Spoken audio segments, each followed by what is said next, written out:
Hi everyone, I am Ayyappa Thejus Mohan, a PhD student at the University of Queensland, Australia. Welcome to my presentation entitled The Assumptions Trap: Implications for Fire Safety Engineers. Before I begin, I would like to acknowledge my advisors, Dr. David Lange, Dr. Benjamin Seligman, and Dr. Ruben Van Goyle for their invaluable guidance and support. Is adequate fire safety the unthinking application of rules? This question, posed by Dr. Eric Merchant more than 4 decades ago, deeply resonates today.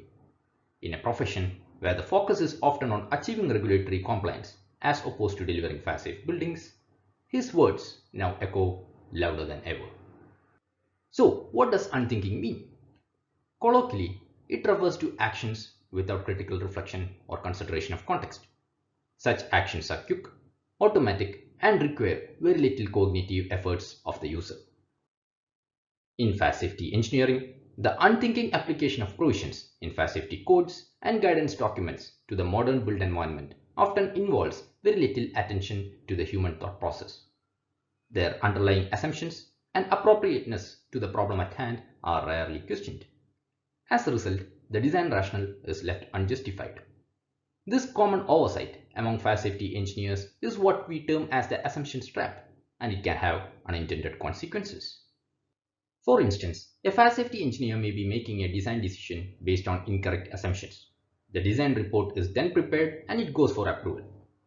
In this process, there may be a gap in communication, or it may be the case that the approving authority is not competent enough to technically review and approve the solution presented by fire safety engineer.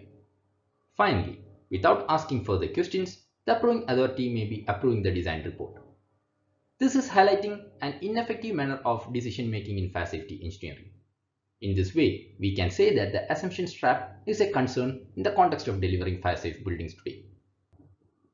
So the question is, what can fire safety engineers do about it? How can they reduce their likelihood of falling into the assumptions trap? The answer is to become more conscious and explicit to the human thought process. Why? Because we can justify design rationale. But to do this, fire safety engineers need to first become aware of how human thought process works. We must understand how conclusions are drawn based on evidencing and reasoning. If we are then able to make our reasoning more explicit, it gives opportunities for peer reviewers to identify and correct errors in reasoning. This encourages us to deliberate over whether a fire safety provision is appropriate for the problem at hand. Overall, it can help to improve effectiveness of design decisions in fire safety engineering. But there lies a challenge. How can fire safety engineers make sense of human thought process? This requires some kind of tools to assist them. Such a tool is what I would like to introduce you today. And the tool is called the ladder of inference. As you can see on the screen, it is a metaphorical ladder with 7 rungs that represents human thought processes. We act based on some data, but there are some intermediate thinking processes that we don't recognize, and this is being made explicit through the ladder of inference. So the ladder of inference is helping us to answer 3 key questions. How do we select data? How do we assign meaning to it? And how do we act? Let's see how this ladder works. The base of the ladder is resting on a pool of data. This data can be observed through human senses or some equipment. In fire safety, we make observations from real fires, laboratory testing, and computational modeling. This constitutes the pool of data. So we have plenty of data today, but it's not possible to analyze all of this data for a given problem. This is why we climb up the ladder and select some data. This process is often unconscious and influenced by past experience and bias. For example, there is evidence that fire safety engineers often rely on a small set of data from a single source when selecting fire growth rates for performance-based design. This selection may be influenced by default value bias, that is, the default values within a model or calculation which we often select without questioning their underlying assumptions or appropriateness to a given problem. For the selected data, we need to climb up the ladder and assign some meaning. This is where we try to interpret and explain the selected data. When we try to do this in a certain context of a problem, we may recognize limits of our interpretation or misalignment of data. To fill in such gaps, we climb up the ladder and make assumptions. For example, Fire safety codes and guidance documents refer to medium fire growth rates in residential buildings. In modern residential building, we see e-bike fires, which has got significantly different fire characteristics. We can sense the limitations of medium fire growth rates when trying to explain it in the context of reality. To fill in such gaps, assumptions are made. For instance, it may be assumed that a high level of fire safety management is implemented in the residential building, meaning no e-bikes will be stored or charged within the residential flats. Based on this assumption, we further climb up the ladder and draw conclusions. When we make conclusions, we think it is obvious to everyone, but in reality, that might not be the case, as reasoning is often omitted in communication. In the previous example, where high level of fire safety management is assumed, there are some questions which we fail to ask. What about the fuel properties and environmental factors? How do they influence the fire behavior in compartments? When such questions are not asked by fire safety engineers, peer reviewers, and approving authorities, then the conclusion becomes a belief. Based on this belief, we make design decisions. This is how we get to the top of the ladder. And this process of climbing up the ladder is often unconscious and quick. Now, you might have heard people saying, please don't jump to conclusions. But what do they really mean by it?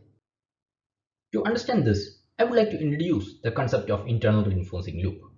What it basically says is that our pre-existing beliefs highly influence the observations we make, how we select data, and even how we view a problem in the future. This makes us to take shortcuts and it short-circuits the reality. As such, there will be a tendency to select data that support existing beliefs and we jump to conclusions. This arguably makes fire safety engineers to fall into the assumptions trap. Therefore, it is very important that we disrupt the internal reinforcing loop. This is where the tools like ladder of inference can be helpful because we can become aware of human thought process. By doing so, it can help us to make inferences explicit, improve interpersonal communications, and help us make informed decisions. Now that we know how the ladder of inference works, I would like to employ it in fire safety engineering.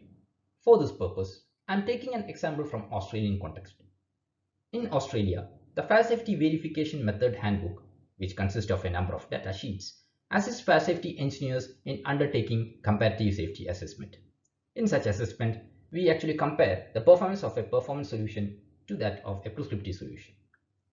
Specifically, if you go to the datasheet B2 in the fire safety verification method, it provides data related to design fires.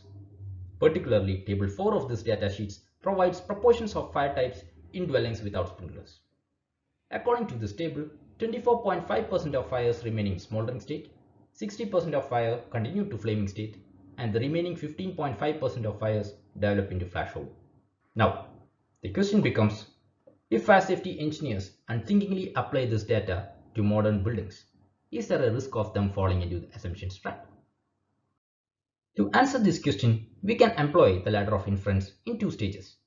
In the first stage, we need to climb down the ladder to understand the origin of data and climb up the ladder to understand associated assumptions. In the second stage, we need to shift the context to modern buildings and climb up the ladder once again. Climbing down the ladder, it becomes evident that the basis of figures presented in table 4 of the datasheet B2 goes back to the period 1986 and 1988 New South Wales, Australia. At the time, observations were made by firefighters arriving in residential buildings under fire. The pool of data consisted of two inputs. One was the form of ignition for all fires including shops and offices in New South Wales state for a particular year 1988. Second was the extent of flame damage collected during a period of 3 years from 1986 to 1988 in Greater Sydney. This pool of data was then supplied to the Warren Center Task Group in 1989, and they were asked to determine probabilities of fires in residential buildings that remain in smoldering state, continue to the flaming state, and develop into flash over. They realized that there are some difficulties with the interpretation of data. This arguably made them to make some assumptions to climb further up the ladder. The task group had to make 3 assumptions to climb up the ladder. These assumptions were revealed recently by a study in Australia by Ayyappa. The first assumption is that the initiation of fires by electrical equipment, smoking materials, or hot objects are more likely to remain smoldering. The second assumption is that smoldering fires are unlikely to spread beyond the object of origin. The third assumption is that the extent of damage caused by fires that flashed over is limited to floor of fire origin or the structure of fire origin or beyond the structure of fire origin. In other words, the damage from post-flash over fires only includes instances where the compartmentation has already failed. Now let's see the path taken by the task force in 1989. They were supplied a pool of pre-1989 data. They faced some difficulties in interpreting this data, which arguably made them to make three assumptions to climb further up the ladder. Based on these assumptions, they concluded the proportion of fire types in dwellings without sprinklers and believed they were reasonable at the time. Based on this belief, their results were included in the Warren Center report in 1989. Fast forwarding to 2019, we see this pre-1989 data integrated to the 2019 Fire Safety Verification Method datasheet B2. This reflects an implicit belief that late 20th century data applies to the 21st century residential buildings. But is this a belief we should continue to hold? To examine this, we need to shift our context to the modern built environment and climb the ladder once again. In the modern built environment, there are numerous unknowns when compared to the late 20th century. Just by taking an example of lithium-ion battery fires or e-bike fires in compartments, we can see the misalignment of modern building fires with smoldering fire assumptions made in the late 20th century. This motivates us to go to the assumptions rung of the ladder. There is no assurance that fires initiated by electrical equipment, smoking materials, or hot objects will remain smoldering. The extent to which an ignited material remains smoldering is unclear given the uncertainties of transition from smoldering to flaming fires. This transition is influenced by the material ignited and environmental conditions such as the room ventilation. Today, ignition materials have changed. For example, we have e-cigarettes. Similarly, the internal furnishings have changed significantly over time. Considering these changes, smoldering fire assumption until the arrival of firefighters is not justifiable. This has implications for the second assumption. If I take recent fire safety statistics from New South Wales, only 13.8% of fires confined to the object of origin, whereas it was 37.7% in the past. This indicates that fires in modern buildings are less likely to remain confined to the object of origin. The third assumption made in 1989 matches with the reality today, considering the presence of combustible materials on external walls and compartmentation issues in modern buildings. In this regard, there is a potential for fire spread to multiple compartments. However, it is important to note that breach of compartmentation may or may not result in flashover. We can now make a comparison between past and present reasoning. On the left, we see how the task force climbed the ladder in 1989. On the right, we have a pool of different observable data drawn from the reality of fires in modern buildings. When we try to apply the old data in this new context, we find ourselves skipping straight to assumptions, which mismatches with current fire safety realities. This mismatch reveals a lack of sound reasoning and highlights the need to break the internal reinforcing loop. It further motivates us to shift the base of ladder to recent fire statistical data in New South Wales and climb up the ladder once again. In short, unthinking application of the data present in datasheet B2 for modern buildings entails a risk of falling into the assumptions trap. In fact, the policymakers have already fell into this trap in 2019 as it appears that they haven't managed to climb down the ladder and see the ladder base. So, the assumptions trap have some implications for practicing fire safety engineers. The current practice of achieving regulatory compliance by unthinking application of rules conveys to graduate and future fire safety engineers a misbelief that blindness and ignorance can deliver fire safe buildings. When this practice becomes the norm, as we often see today, it gets difficult for fire safety engineers to break their internal reinforcing loop and make design decisions appropriate to the problem at hand. Consequently, they jump to conclusions and arguably falls into the assumptions trap. As a way forward, fire safety engineers need to develop a critical mindset by being aware of reasoning steps. A tool like the ladder of inference can be helpful here. While various constraints such as the time may influence data selection, a slow descent of the ladder, adjustment of the ladder base if required, and movement up the ladder have some benefits. First, we can examine pre-existing beliefs and assumptions. Second, we can actualize current data and knowledge to reflect the evolving context of the built environment. And third, as we move up the ladder, there are some subjective elements involved. Therefore, a clear design rationale assists informed decision making and help us to move towards a path of delivering fire-safe buildings. I would like to revisit the question asked by Dr. Eric Merchant in the late 20th century. Is adequate fire safety the unthinking application of rules? Just by taking a small example from Australia and applying the ladder of inference, it is evident that outdated data and unthinking application of this data to modern buildings entails a risk of fire safety engineers falling into the assumptions trap. This is a concern in the context of delivering fire-safe buildings.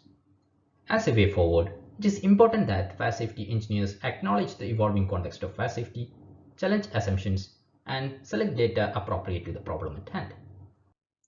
Thank you for your attention. If you have any questions or would like to discuss this topic further, feel free to contact me at the email address provided.